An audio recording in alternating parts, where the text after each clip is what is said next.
the risk of being completely proven wrong next year, I think it has reached its threshold. I think this is the top end. The format is solved for Parallax Tide. I don't think the format is solved, but I think it is solved for Parallax Tide specifically, right?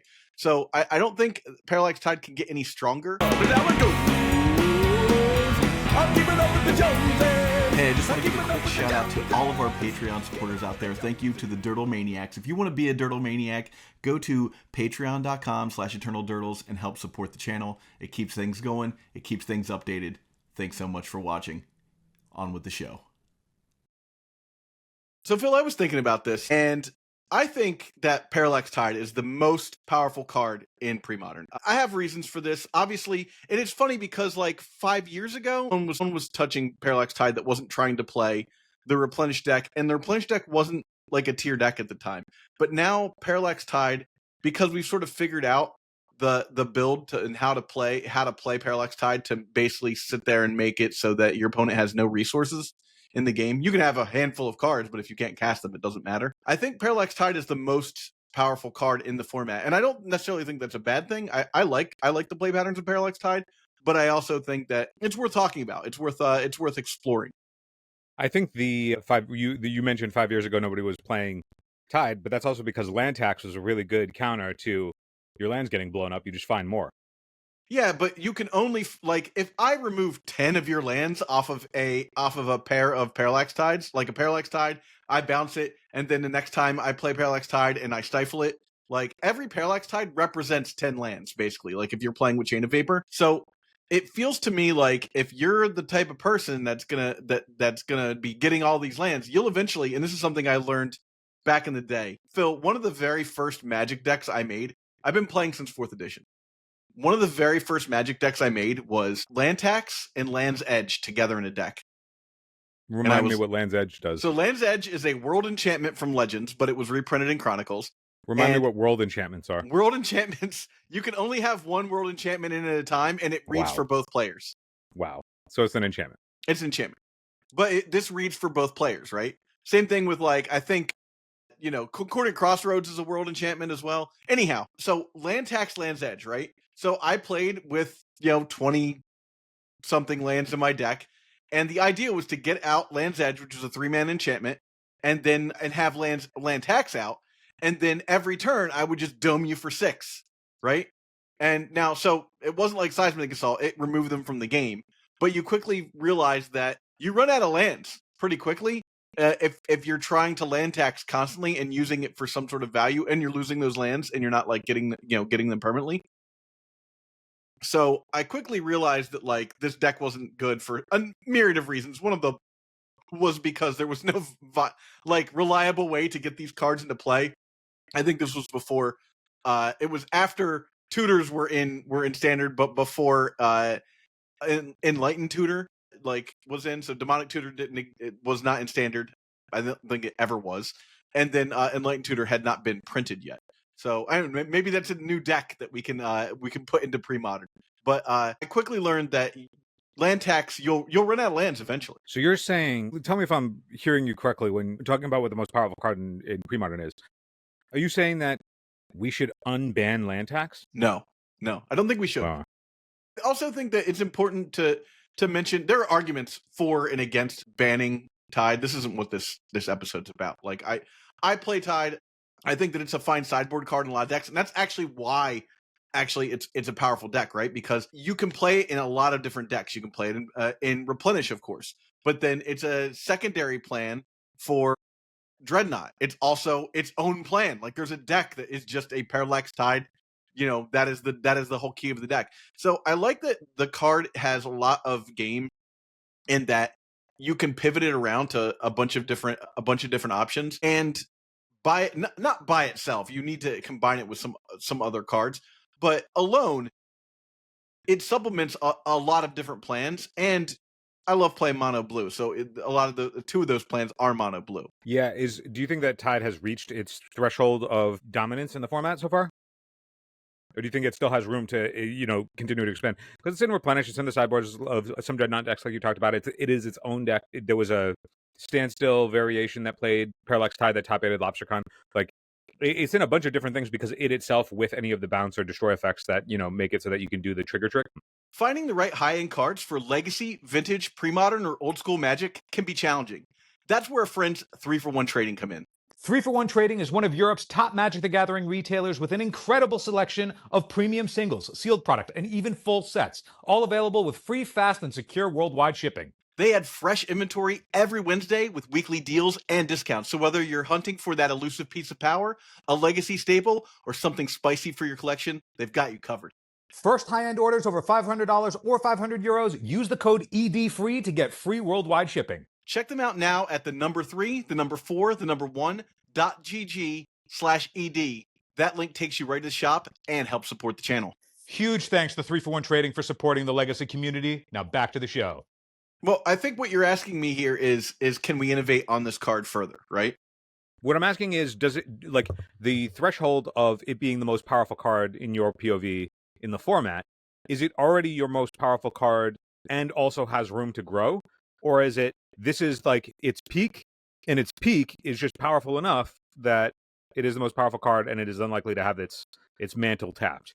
At the risk of being completely proven wrong next year, I think it has reached its threshold. I think this is the top end. The format is solved for Parallax Tide. I don't think the format is solved, but I think it is solved for Parallax Tide specifically, right?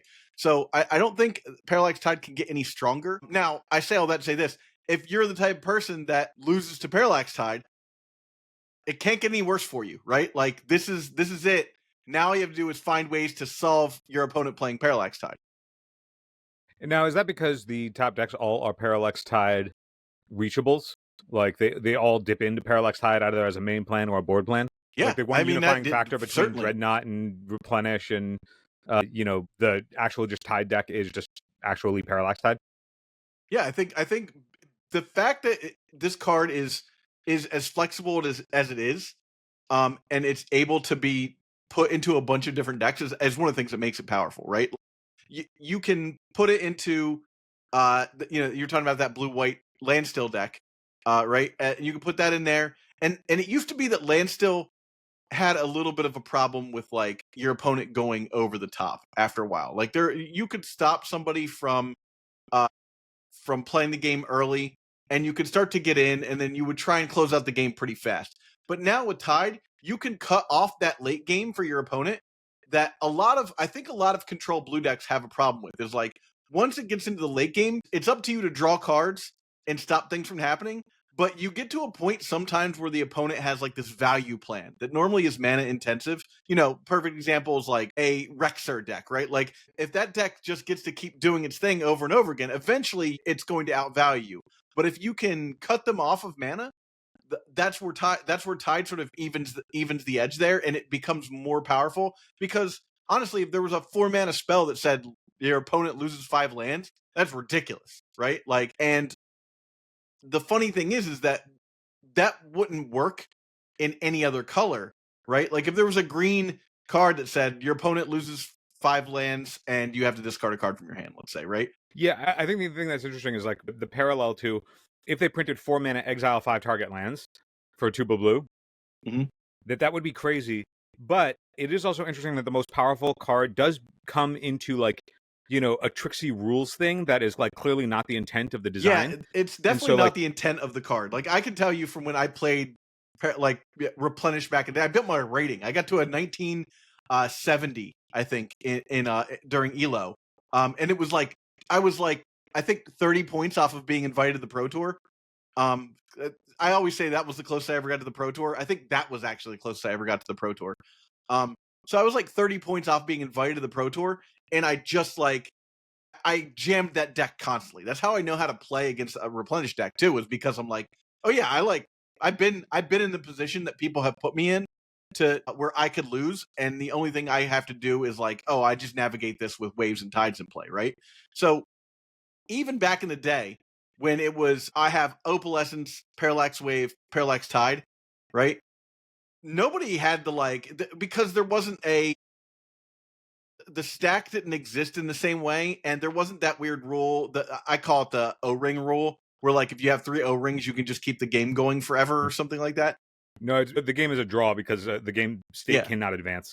Yeah. So They had to make a rule on that, but yeah. So there wasn't an issue like that, because what you would do is you'd put in all of your Parallax Tides and all your Parallax Waves in Opalescence. And if you had 2 Opalescence, then you could like kind of blink everything in response to your opponent casting Tranquility, or Harmonic Convergence was the spell of the day. But you would have to find these ways to like, okay, well, if you're going to cast this, or Wrath of God, let's say, right? Okay, cool. Well, I'm going to remove some of my things, but I can't remove all of them, because if I remove all of them, then they become not it was a whole thing, right? But I think that the decks now, with that rules change, are so much more resilient. Like, I was watching, I forget the card market guys, but I was watching like I think it was Mengucci versus one of the card market guys video, and he just like did replenish on turn 3 against like a red deck wins, and he was like, "You'll never have creatures again." And I was like I hadn't really played replenish, in years, and he's just like, "You're just never gonna have creatures again." And the guy was like, "Okay." And then he got out the Tide, and he was like, "And you'll never have lands again." Eternal Durdles is proud to be sponsored by Moxfield.com. Moxfield is the best deck building website on the internet. You can find all of my and Phil's decks in links below, including decks from this episode. And if you do, you'll be directly supporting the channel. Yeah, that's the crux of the deck, right? I do this mastery animation spell, and then you never get to have permanence ever. Mm-hmm.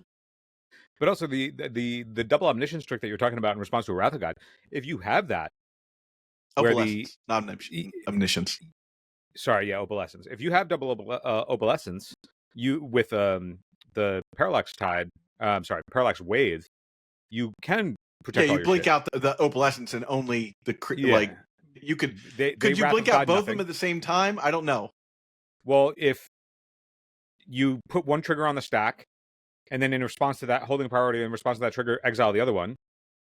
Now, would that first one fizzle because the other one is no longer a creature? Yeah, it would. So I think what you would end up doing, let's say you have like Tide, Wave, Attunement. So you just do it 3 times, right? You just like blink out your guys and the extra opalescence. Then when the Wrath happens, it kills your Wave. Then all the other things come back into play, right? And you still have two. You have the Tide, you have the opalescence, and you have the what's called the Attunement, so you have the other opalescence as well. So you blink everything, and then you blink all of your stuff. Don't remove the parallax. So you'll lose a wave. You'll lose a wave. It's the same thing with Tranquility, right? It becomes a disenchant instead. Yeah, exactly. Yeah, that's exactly what happens. It becomes a disenchant, which is, put it in the graveyard. Boo hoo! I guess I'll just draw another replenish and cast it. Now, back in the day, replenish was a blue-white counterspell deck that was a combo counter deck. It was one of the very first combo counter decks that I played. To this day, I'm still playing that style of deck. It was a scape shift of old, right? Like, yeah, exactly. But you'd play the game until there was a resource threshold where one spell ends the game. Yeah, and sometimes, and this is, you got to think about what standard looked like at the time. It was Phyrexian Negator. It was Ponza, but it was like really bad. The kill creature in Ponza was Lava Runner. Phil, do you know what Lava Runner does? Yeah, dude, of course. Lava Runner, it's a red creature. How much does it cost? It has haste. It costs 4 and a red. Nope. It costs 2 red and 1 colorless. Yeah, that's what I said. What's its stats? And it's a 4/1. 2/2. It's 2/2, right? What I said. Yep. And when you target it, what happens? When you target it, they destroy land. Yes, that part you've got correct. The opponent has to sacrifice a land if they target it. I knew the entire text. I knew all the attributes of that card. But that was your like beat down creature in the Ponza deck, and then you had access to, I think, Stone Rain, and then I think at the time Ravenous Baboons. And these are real Magic cards. Maybe you had access to Ravenous Baboons, but you definitely had access to Avalanche Rider, which was the OG Annihilator. No, target this thing. Ravenous Baboons was a 4/4 that destroyed target non-basic land, and it might have actually been a 2/2. It's been a long time since I played a Ravenous Baboon. It was that was one of the first ETB creatures. What's that? It was a 5-mana 2/2 Wasteland. It was Flame Tongue Kavu for a non-basics. It was a 4-mana. Let's find out here. I'm gonna bring it up. Scryfall Ravenous Baboons. So they just printed better Avalanche Riders because you don't have to echo it. It was non-basic lands though. Oh yeah, Avalanche Rider strip mine, Ravenous right? Baboons is a 2/2 ape for 3 and a red. When it comes into play, destroy target non-basic lands. Now, the thing you got to remember, Phil, is back in the day, decks didn't have a lot of non-basic lands that were good to choose from, so you had to play basics. Like every deck played basics. That's why a lot of cards said choose a non-basic type from opponent's hand or whatever. Like Dude, because like everyone was playing basics, some people only played basics, and then you would get all of the, like you could what was it, lobotomy, right? I could go through your deck and remove all the lands from your deck if you were like a monocolored deck. Dude, I have found that with playing Gush, which might be I've been thinking this entire time for the duration of this episode, what is my pick for most powerful card? Okay. But like I have found that I actually don't think it would be Gush. But I'll explain why right now, because it double dips into the thought process. Yeah, let's hear about your choice. We've heard enough about Parallax Tide. Let's hear about your choice. We're naturally going to move into it. It was initially going to be Gush because I'm like, of course, Gush is broken. The issue with Gush is that in Premodern, unlike Legacy, so in Legacy there is like the prerequisite like blue count threshold that you need to have to support Force of Will. Now, if you want to hear about why, maybe times are changing, listen to our last episode. But I think that the difference in Premodern doesn't care about your blue count, it cares about your island count. And the only islands that exist in the format are basic islands. And so between Foil and Gush, both wanting your island count to be sufficient, it means that like any non-basics that you play really tax your Gush and your, including fetch lands. Like if you have a fetch in hand that could fetch an island, but it is not an island for your Foil, that feels really bad sometimes when you're not, and we've all been there. This is why I like playing Stasis, because you're not playing you're playing 4 non-islands, and you always have the island. That's the playing a lot of Parfait and builds of Parfait. I find that like towards the end of LobsterCon, with all of the things that we were testing out, I was saying that, Parfait isn't, a deck with like Mox Diamond and Undiscovered Paradise. It's not like this 5-color, choose your build, whatever deck that you want it to be. If you're playing that sort of Parfait with Gush, you're a 5-color mono blue deck. Yeah. There was the challenges. That was a style of deck back in the day, Phil. There was the 5-color. Just a little magic history here.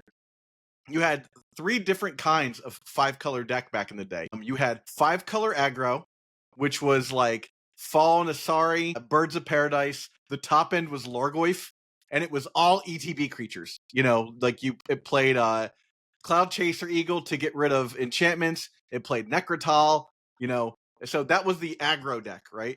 Then you had 5-color blue, and it leaned on like a control deck, and it also played its top end was Shard Phoenix, which is what it did. But Parfait, very Parfait-ian. Do you know what the crux of the blue deck was? This is during Tempest. Crux of the blue deck? The crux of the blue deck. The card that like made the 5-color blue deck work. Barbed Sextant. No, if only it were that easy. Whispers of the Muse, Phil. People were out there paying 6 mana to draw 1 extra card. Dude, it's not 6 mana to draw a card. It's 6 mana to draw 2 cards. Yes. Well, no, it's 6 mana to draw. Well, because you keep the So you would do that, and then eventually you get to a point where you could just double capsize your opponent's board every turn. Yep. And that was the deck. So continue on with your story. Sorry, I had to get some no. So like history in there. It's tough to think about what the most powerful card could be because objectively, you're probably right that right now it's Tide. I guess you could argue that like it'd be tough to say that it's like Dreadnought, because Dreadnought is reliant on another card, but like so is Parallax Tide. But the baseline of Tide is that the baseline is Tide is that it's a time walk, right? Like if you don't have the thing to pair with it, you at least have to exile your opponent's lands for the turn. Assuming it resolves.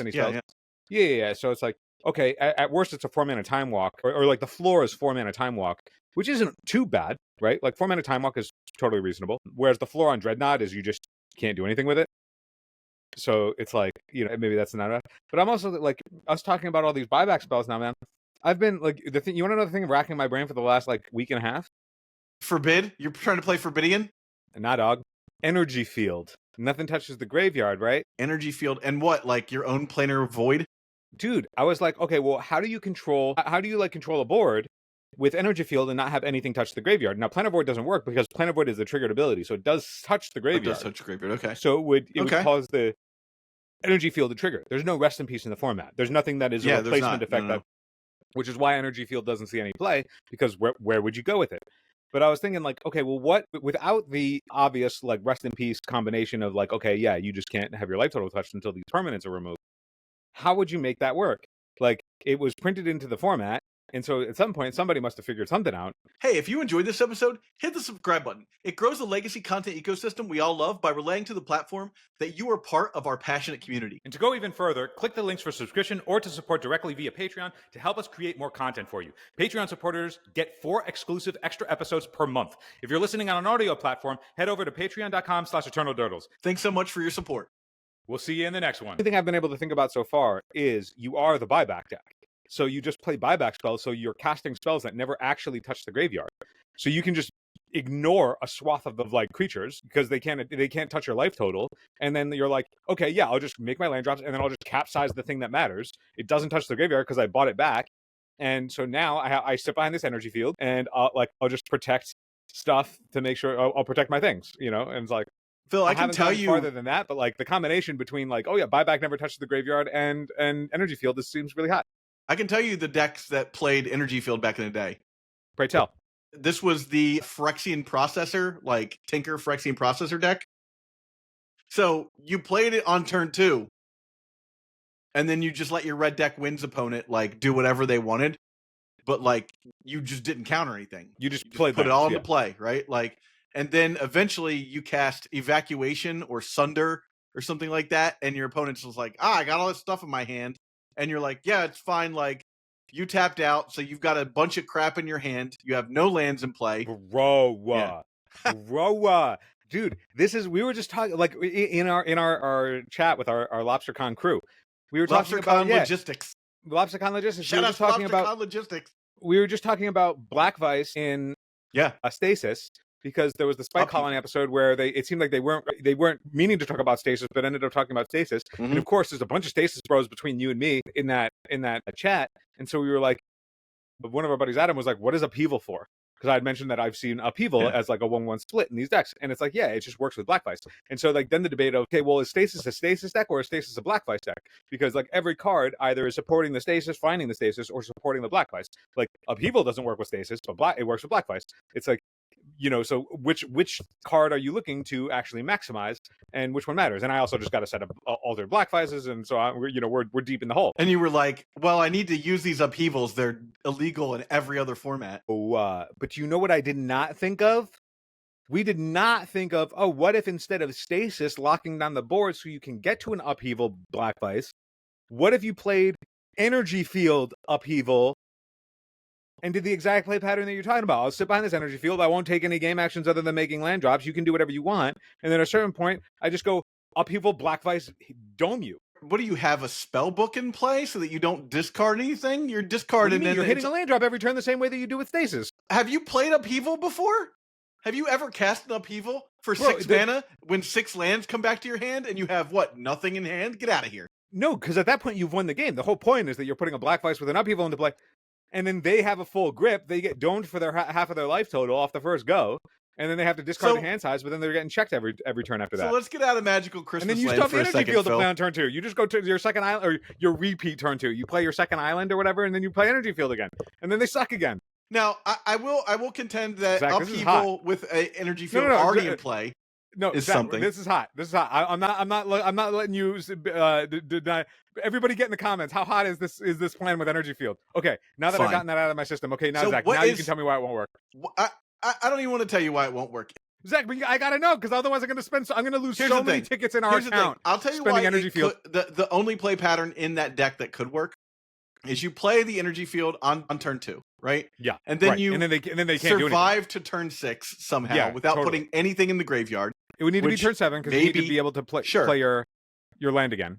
Yeah. So let's say you do all that, right? Yeah, totally. And then your opponent has committed to the board, right? Yeah, they got to commit. And this plan only works one time, because the second time it happens, your opponent is not going to fall for this, right? But then your opponent has committed to the board. You have a Black Vice now on the table. If you have a Black Vice, they have to act. Sure, there's a Black Vice. Turn 1 Black Vice, turn 2 energy field. Oh my God, what a combination. But at this point, now your opponent has, now you've opened yourself up to both Artifact Hate land hate and enchantment hate. I don't love not this every plan but is perfect, Zach. If you're doing that, right, you get to the turn that you cast Upheaval. Let's say it's 7, right? Boom. Yeah, totally. Turn 7. Now you have a bunch of stuff in your hand. Your opponent puts a bunch of stuff in their hand. You play your Black Vice again, right? Of course. And then you pass. Your opponent takes, 13 damage, let's say, from all the permanents he had on the board. It's a lot of damage. It's a ton of damage. Then they discard the hand size, right? And then they take 3 damage, right? That's 6. And then by the next turn, ostensibly we're playing this against probably a burn deck or something, or some kind of deck. You've already lost your energy field. That's not there anymore, right? Why have you lost your energy field? Because you had to discard the hand size. There's absolutely So you kept land energy field. There's absolutely no way that if you have no permanents in the graveyard and you have no permanents on in your hand, there's just no way. It just is not possible. You had to discard the hand size. What is impossible? What is impossible? The fact that you did not have to discard the hand size, it did not happen. You are incorrect. Wait, I'm not saying that we didn't discard the hand size. I'm just saying that we But then you lost the energy field. No, why would we lose the energy field? We just still play the energy field. We're at hand size. Turn 2, we then play the energy field again. Okay, turn 2, you played the energy field, right? So you see what I'm saying? Like, we go to turn 7. We have had the energy fields. Our life total has been impenetrable. And then we go Upheaval, land, Black Vice, go, discard to hand size. And in the your best case scenario here is that you have deployed 2 Black Vices. But in that scenario of, okay, turn 7 Upheaval, then play Black Vice, and then we discard to 7 cards, so we have a full grip of like whatever we want over all the things that we've seen all game. And then turn 2, you just play land energy field. And now I'm intrigued. I'm intrigued to find out if this is a plan that you can deploy, but I just don't see it myself. The difficult part is, unlike stasis, you can protect the stasis, and then the stasis will stay in play. Yeah. Whereas if you try to protect the energy field, then the energy field will just die because something that's this was the issue with energy field at all times. Is like, oh, I'll just counter that spell. So, but my question, maybe this is the future tech of stasis, my dude, because you're like, oh man, stasis is really is really bound to optimal the way it's like, man, do you have stasis or do you not? And sometimes you're just looking for stasis, and it's hard to find in time. But what if you just played energy field as and additional you still have stasis? To counter random stuff, and you still have to cast cantrips to find your stasis. But the energy field is just going to buy so much time, because then you can just choose to not move. And if you have stasis and energy field, you can you just get to play this plan assumes your opponent does not have any way to interact with anything in your deck.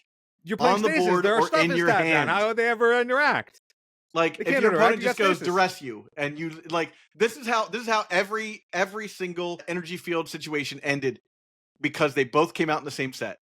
I play energy field. Your opponent goes duress, and you go, okay, energy field goes to the graveyard. Well, there's no in the context where you have played energy field and then your opponent has played a duress after the fact. Yeah. That seems bad. That's how it always ends. But we shouldn't be having these. We shouldn't have these conversations as though only our opponents have any sort of conscious thought. Well, Phil, we're getting off topic here. What is the card that you think is the most I think the most powerful card in Premodern, I think it's energy field, Zach. Energy field. Get out of here. I think we've proven it's energy field. We're going to call it there then, everybody.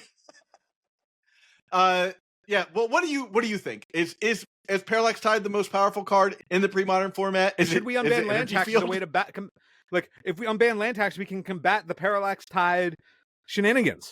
Look out for Phil playing in a Premodern league soon, where he tries to make his energy field Upheaval deck work. Also, I'm taking suggestions on what else should go in this Upheaval energy field deck to make it tier 0. Spellbook. Hey, if you enjoyed this episode, hit the subscribe button. It grows the legacy content ecosystem we all love by relaying to the platform that you are part of our passionate community. And to go even further, click the links for subscription or to support directly via Patreon to help us create more content for you. Patreon supporters get 4 exclusive extra episodes per month. If you're listening on an audio platform, head over to patreon.com/eternaldurdles. Thanks so much for your support. We'll see you in the next one.